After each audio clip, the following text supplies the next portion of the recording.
We will now bring this session of Congress to order. Madam Representative, you have the floor. Thank you very much. I am here to discuss an issue that threatens the very furniture of our country.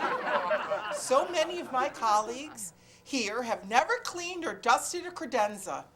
You attend your private academies, your Ivy League universities, never knowing about the people who gave their life's essence for the stickly classics you often rest your derrieres upon. Order, please. You still have the floor, madam. Thank you. Have you, my colleagues, ever wondered why you have never met my family? Why I've never invited you to my family's estate in the Hamptons? There is a reason. My father is a bum. That's right, a bum. If it wasn't for the sweat vacuuming he gets at the bum oil factory, he'd never get off that park bench at all. I come here before you to present this congressional bill right here to bail out the bum oil company, not just for the thousands of hobos, ne'er-do-wells, and bindle stiffs that need a good sweat vacuuming, but also for the porous and delicate settees and sideboards that line the walls of your foyers and halls. Order! Mr. Chairman, I move that we impeach Representative Fremont from Congress. I know this is a democracy, but we can't have representatives whose parents are bums. I mean, bindle stiffs? Honestly. Order! Did you say order? I'd be happy to place an order for bum oil on your behalf. Yes, I would. Would you like a case? Yes. But first, we have to get the bailout. $47 million for bum oil. That should do it. Madam Representative, your time is up. I call His Highness the representative from North Webster, New York.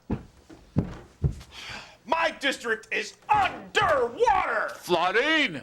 No, it's in Lake Ontario. I represent the boats, the zebra mussels, and the mussels that are in the majority, even if they are illegal aliens. Am I getting my bailout? We'll have to put it to a vote. Write something up and we'll vote after lunch.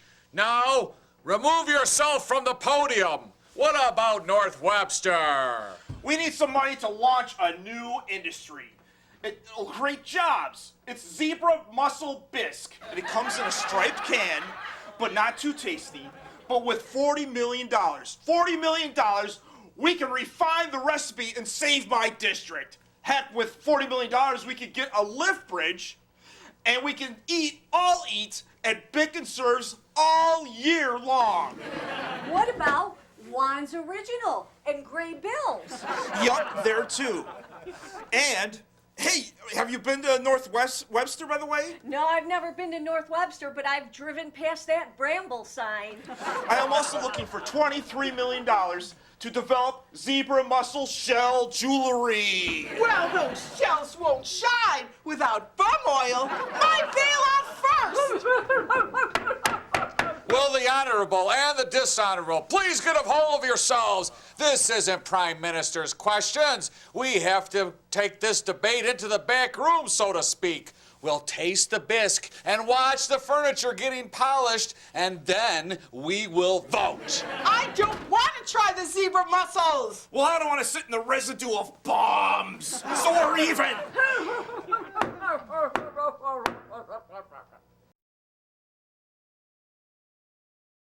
Stand by for The Apprenticeship. No, not the one with Donald Trump. It's the one with Walter C. Moneybags. He's the only rich guy on Channel 12.5. This week we have Aunt C from Mayberry, Nancy Wilson from Hart, and David Matthews from the David Matthews Band. All right, before you go out on your assignments, I would like to know which charity organizations all of you plan to be using and supporting. My charity is for the Foundation for Aging and Overweight Rock Stars. They are in dire need of funds. No one hardly ever buys vinyl records anymore nowadays. My charity is for the cure for baldness. Ever since Dopey left Mayberry, he's been wearing baseball caps to cover up his receding hairline. Oh, Floyd, the hairstylist, has lost a lot of business. I'm giving all my money to you, Mr. Moneybags. I figured you might have some empty money bags just laying around that need to be filled. Then you can give the cashish to whoever needs it. I'd end up spending it on pot and incense anyway. Okay, all right, nice song. I want all three of you, this is your assignment. I want every single one of you to sell Boy Scout cookies on the corner of Wayne County Corners. Way past that boathouse and the underpass and the overpass and all that other crap. Got it?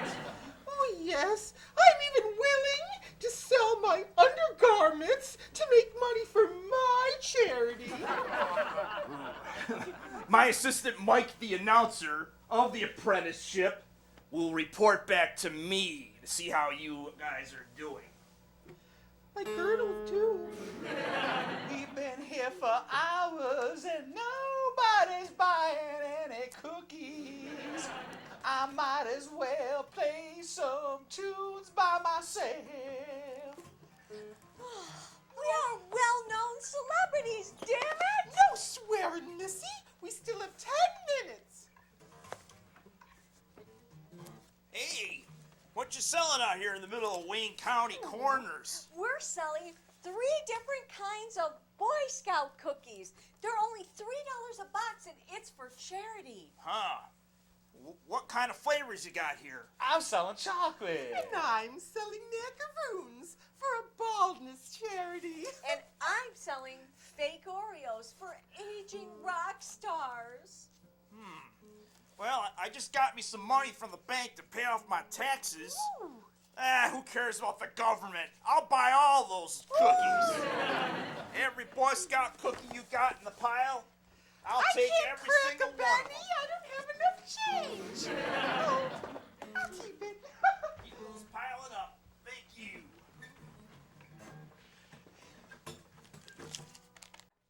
Well, Mike the announcer, what is your report? Nobody sold any cookies all day until some northern hillbilly named Clem came down from the hills and bought all the cookies in one fell swoop.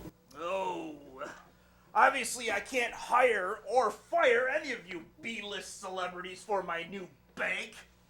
I want you to plead and beg to me one at a time. I think you should hire me because I use my sex appeal to sell those cookies to Clem. Out of my way, Missy. Oh, well, it was my old-fashioned charm, plus my natural odor of home-baked pies that did the trick for me. It was by singing and playing that helped me seal those boxes of cookies.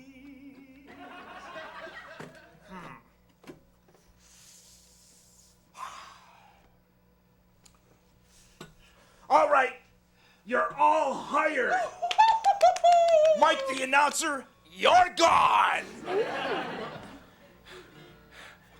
I'm gonna sell my own brand of Boy Scout cookies, and I'll be richer than you someday, Mr. Moneybag.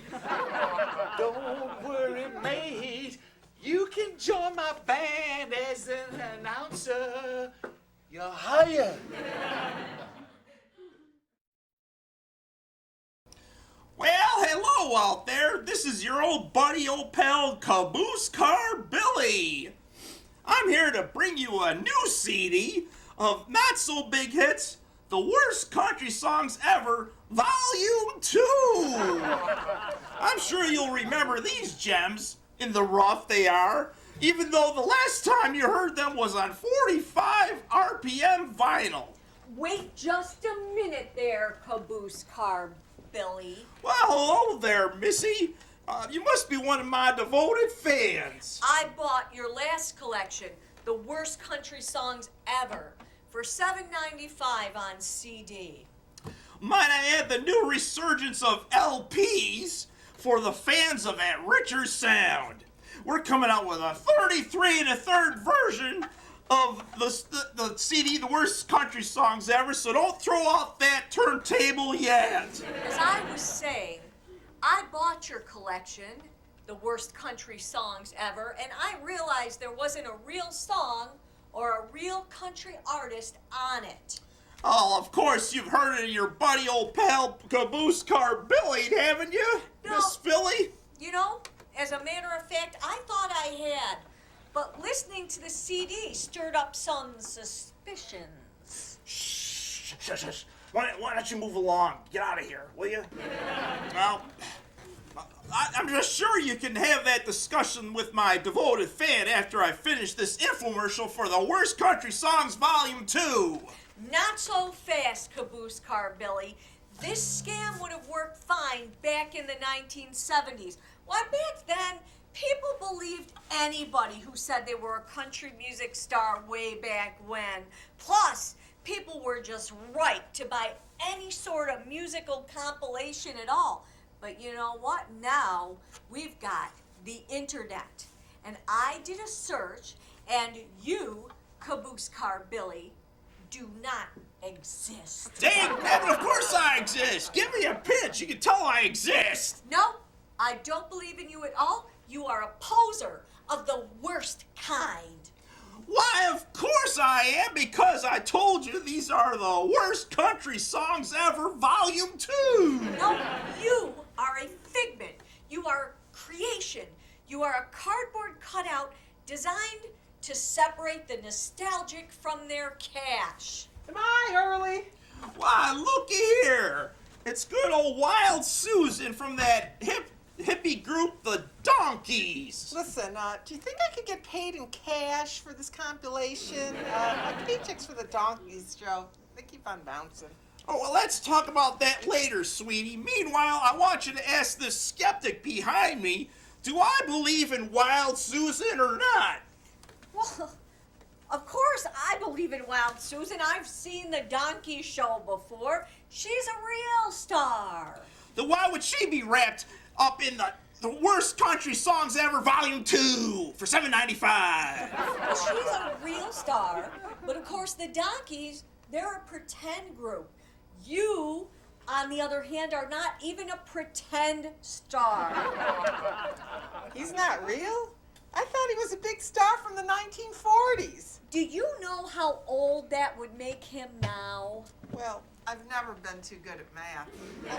Well, I'm actually a representation of a country star from the 1940s, that's for sure. Hello there, I'm Caboose Car Bully. Oh no, it's the bully! There's gonna be a battle!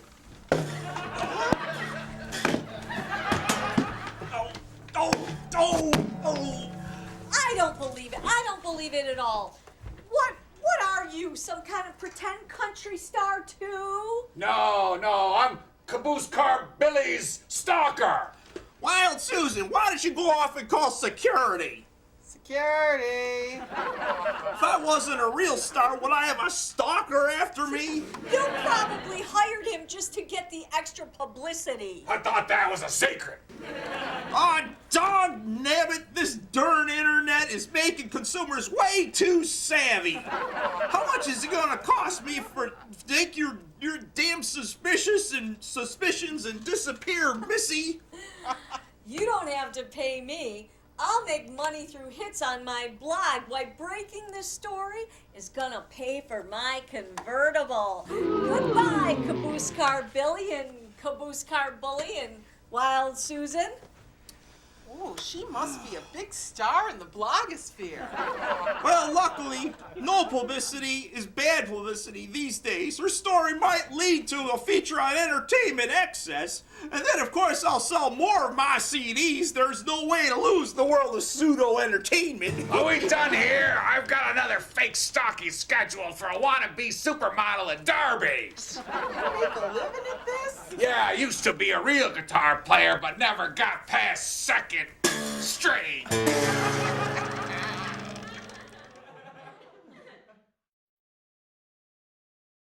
Welcome, brothers and sisters, to the Church of the Pyramid of Contemplation. We have a new believer among us.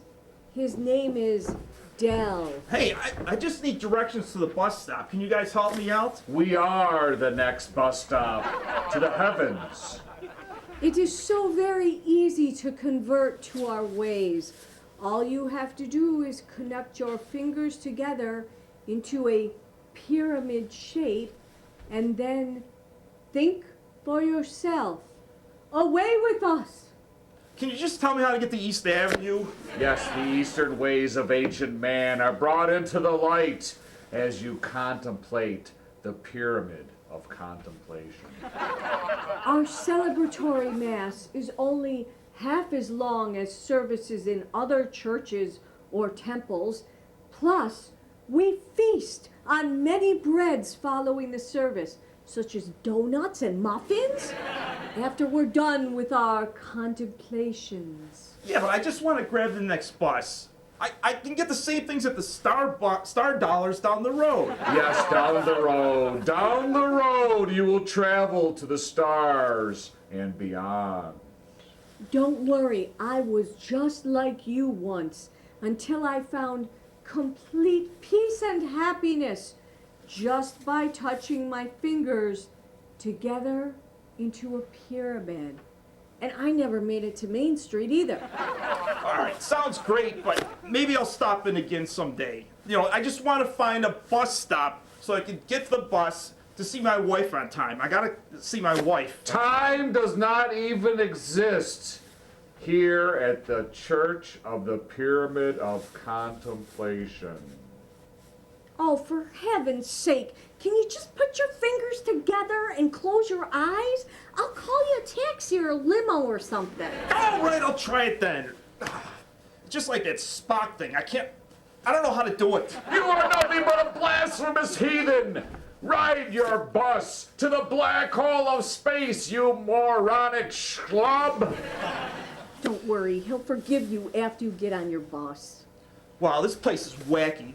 All right, I'll take a brochure or something and I'll show my wife. Maybe we'll stop by someday. The bus stop is right outside the door. Oh, I'm great. afraid you just missed it. Now I'm stuck here with you two cornflakes. Cornflakes? Thank you. Now you give me something new to contemplate. Cornflakes! We've been contemplating having another food after our contemplation prayers that's less fattening. Why, you were sent to us! Well, I'm glad I made your day. Does this church cost anything or accept donations? All donations are tax donations. Well, we could use a bench or something to sit on. Hey, wait a minute, you two. Grab your muffins and we'll go to the bus stop and wait for the next bus. They're doing this all the time over there. Let's go.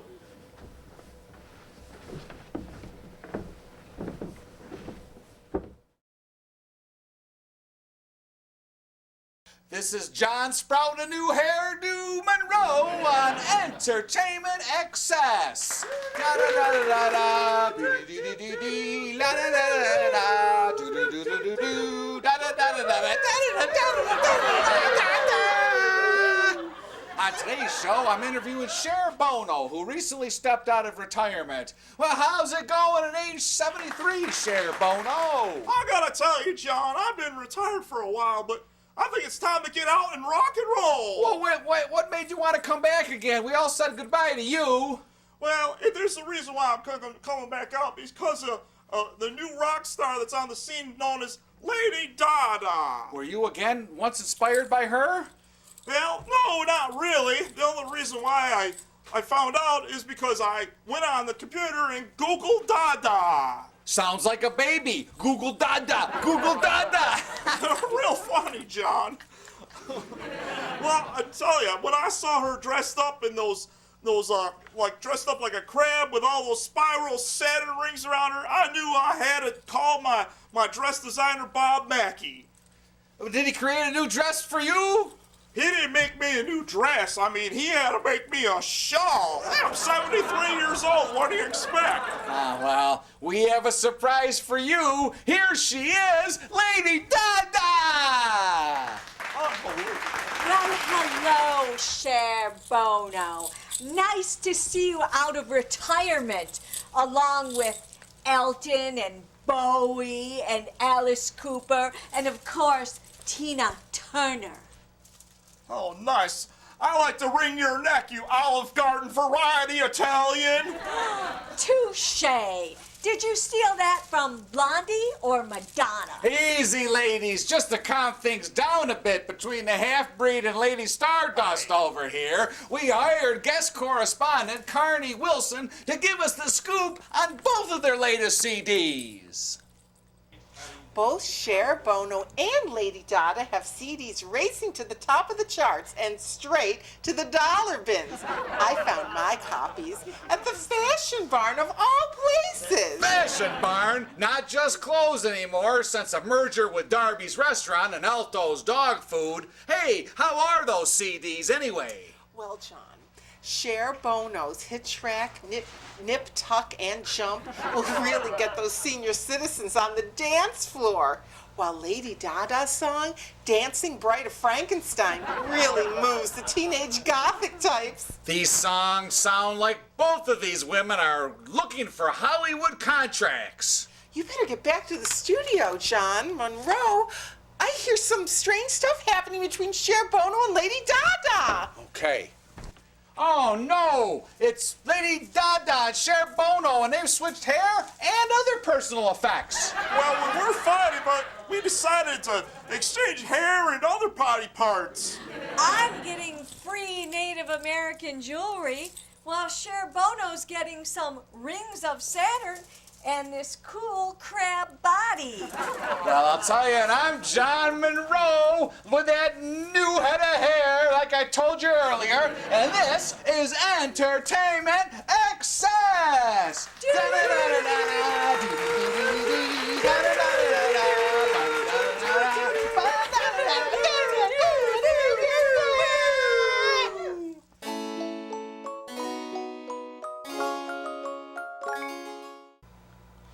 Hello again, boys and girls. On today's show, we will be featuring Miss Paramecia, the science lady, from the little schoolhouse back over the hill, way over there. Wow, I can't believe the gentle giant is actually doing something educational on his show. Oh, knowing him, he'll be up to something.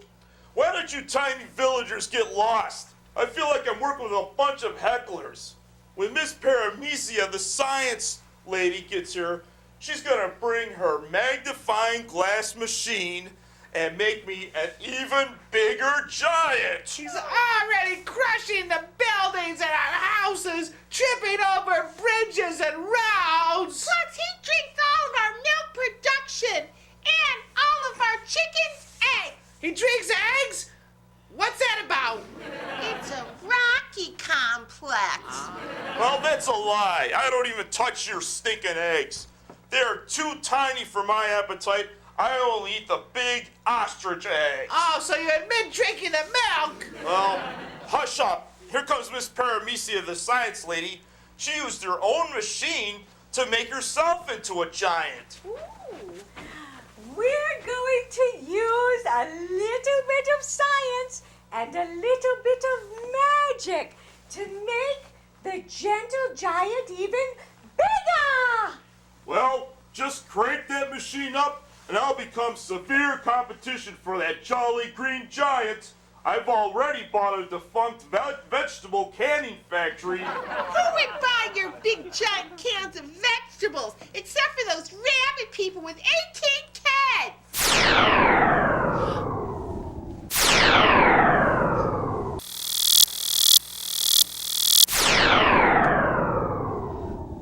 Well, it looks like something went haywire with my equipment.